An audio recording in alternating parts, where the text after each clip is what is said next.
On ne veut pas de la punition. Punition. Oui, de la punition.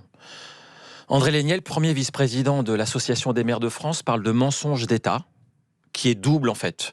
Le premier, c'est qu'on nous dit on va vous couper 5 milliards. Quand on regarde véritablement dans le détail, et on sait faire, on sait compter, Ouais. la coupe, elle est de 11 milliards d'euros. Deuxième élément...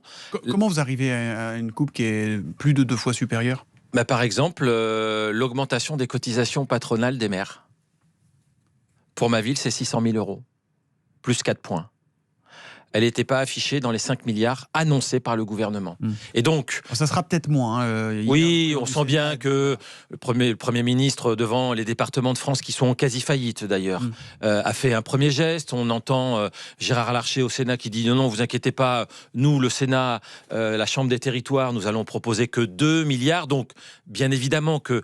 Et heureusement que les choses... Sachant que vous, et c'est important de le préciser, contrairement à l'État, vous êtes obligé de voter un budget à l'équilibre. Et ben voilà, ça c'est... le deuxième mensonge d'État, c'est qu'on veut faire croire aux Français et aux Françaises que les communes sont endettées. Or, nous sommes en rien responsables de l'endettement de la France. La dette des collectivités locales n'a pas bougé en 20 ans. Elle est minime. Elle représente 2 à 3% de la dette générale de la France. Et donc, l'explosion de la dette française n'est pas due aux collectivités locales. C'est la raison pour laquelle je parle de punition. Et en clair, nous sommes des bons élèves et on nous fait subir quelque chose que nous n'avons pas créé.